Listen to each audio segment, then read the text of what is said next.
నమస్తే. Welcome to hit TV. నేను నరేష్.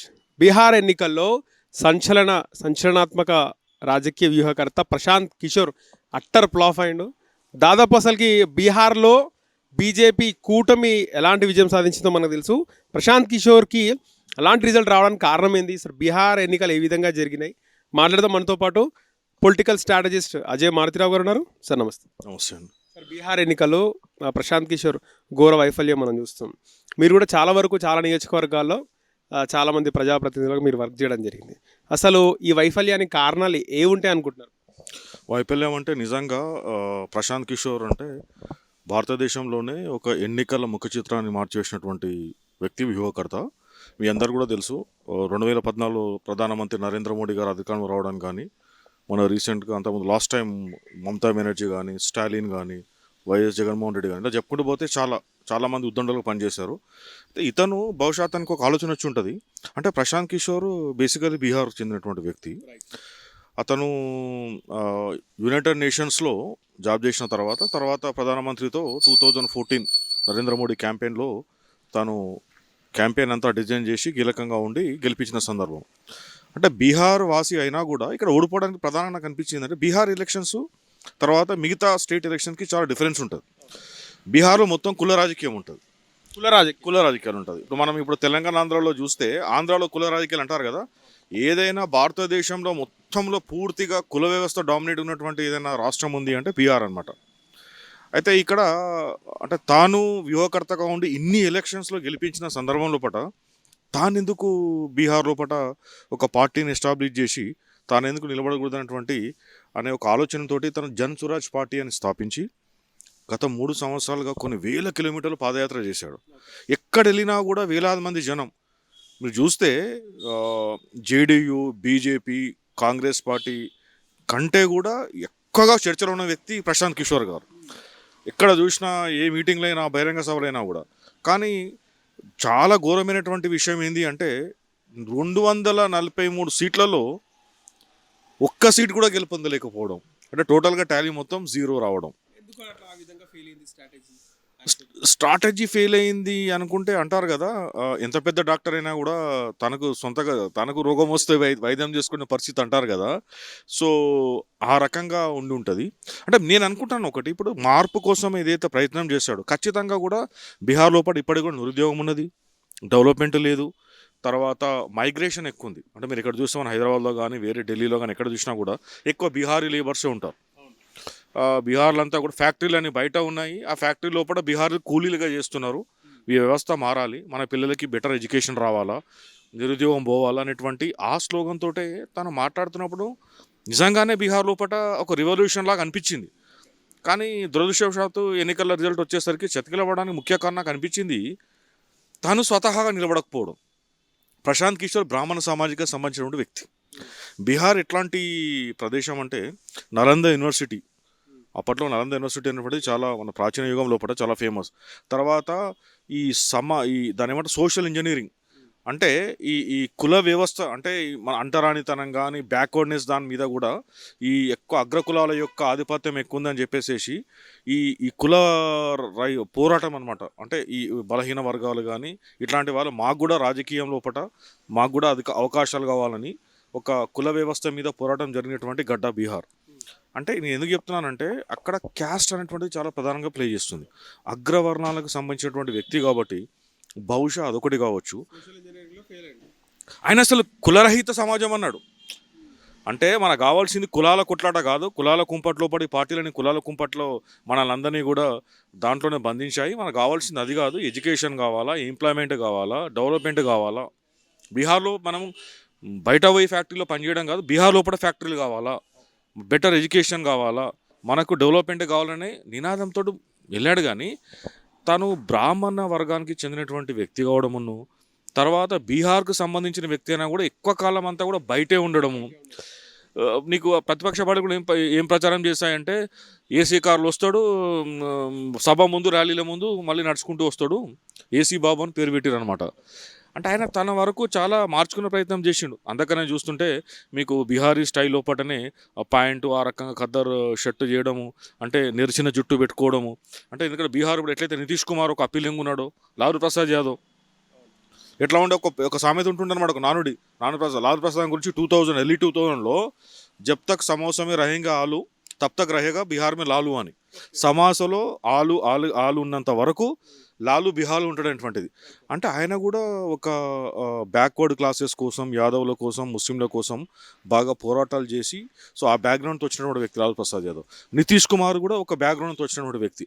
వీళ్ళందరూ కూడా ఒక కులాన్ని, అంటే తను కుర్వీ కమ్యూనిటీకి చెందినటువంటి వ్యక్తి. ఎవరు? నితీష్ కుమార్ అనేటువంటిది. తర్వాత ఇక్కడ జరిగింది ఏంటి అంటే యాక్చువల్గా ఈ ఎన్డీఏ లో ముఖ్యంగా 3 ప్రధానమైనటువంటి పార్టీలు ఉన్నాయి. ఒకటి వచ్చేసి JDU, Nitish Kumar, BJP.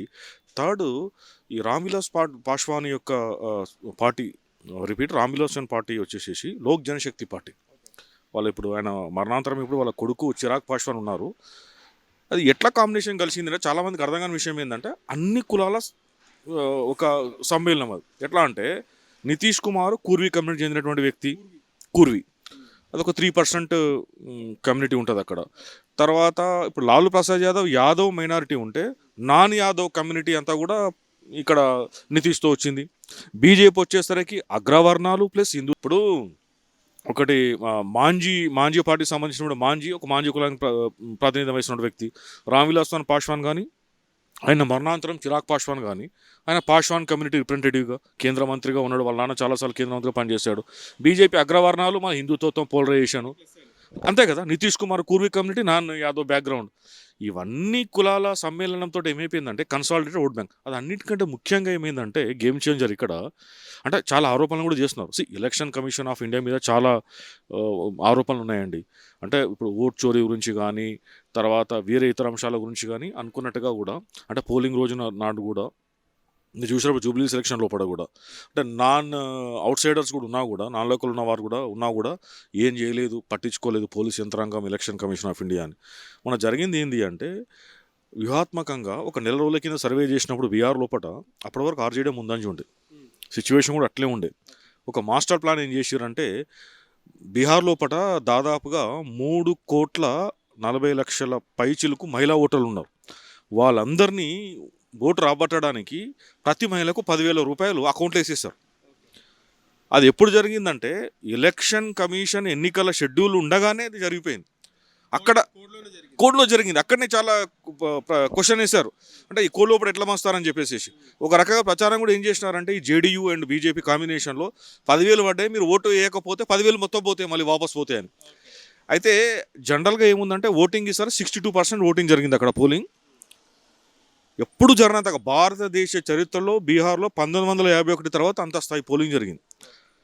Ladies వచ్చేసేసి మహిళలు 72.1%, అంటే లాస్ట్ టైం కంటే 9% అధికంగా వచ్చినారు మహిళలు. అంటే 24 లక్షల మంది మహిళలు అధికంగా వచ్చినారు. సో దీనివల్ల మొత్తం బీహార్ లోపల లాస్ట్ మూమెంట్ అప్పుడు చేంజ్ జరగడం జరిగింది. సో ప్రశాంత్ కిషోర్ విషయానికి వస్తే చాలా చాలా ప్యాథటిక్ పెర్ఫార్మెన్స్, అంటే చాలా ఏమంటారు చెప్పాలంటే ఒక డిసప్పాయింటింగ్ పెర్ఫార్మెన్స్. 234 సీట్ల లోపల డిపాజిట్ కోల్పోవడమే కాకుండా 69 సీట్లలో నోటో కంటే తక్కువ వచ్చినాయి ఓట్లు. 69 సీట్లలో కేవలం ఒకే ఒక్క స్థానంలో, ఒకే ఒక్క సీట్లో 2వ స్థానంలో వచ్చిండనమాట. కొన్ని కాన్స్టిట్యున్సీలో 400 ఓట్లు, 500 ఓట్లు, 600 ఓట్లు. మరి ఆయన ర్యాలీలకి జనాలు వేలలో వచ్చిండ్రు, బహిరంగ సభ లోపల వేల జనాలు వచ్చినారు. అంటే ఇదంతా కూడా డబ్బులు ఇచ్చి మేనేజ్ చేసి తీసుకొచ్చిన జనమా అనేటువంటిది ఒక ప్రశ్నార్థకం ఉన్నది. అతను ఒక ఛాలెంజ్ కూడా చేశాడు ప్రశాంత్ కిషోర్. ఏం చేశాడంటే నితీష్ కుమార్ ఎట్లాగో ఓడిపోతున్నాడు, నితీష్ కుమార్ జేడీయూ పార్టీకి 25 సీట్ల కంటే ఎక్కువ రావు, 25 సీట్ల కంటే ఎక్కువ వస్తేనే రాజకీయ సన్నివేశం తీసుకుంటా అన్నాడు. ఇప్పుడు నేషనల్ మీడియా మొత్తం ప్రశాంత్ కిషోర్ కోసం వెతుకుతా ఉన్నది. ఇప్పుడు ఎక్కడ ఉన్నదని ఇంతవరకైనా ప్రెస్ మీట్కి పెట్టలేదు, బయటకు వచ్చి ప్రెస్ మీట్ పెట్టలేదు. సో నిజంగా చెప్పాలంటే రాజకీయాల లోపల అంటే గ్రౌండ్లో ఉన్న రియాలిటీ అండి. అంటే బీహార్ అనేటువంటిది క్యాస్ట్ డ్రివెన్ సొసైటీ, కులపరమైనటువంటి రాజకీయాలు ఉంటాయి అక్కడ.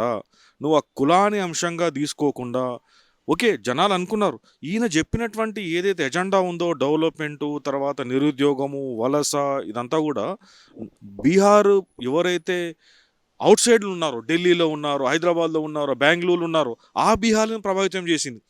ఎందుకంటే వాళ్ళంతా అవుట్ సైడ్ ఆఫ్ బీహార్ ఉన్నారు కదా.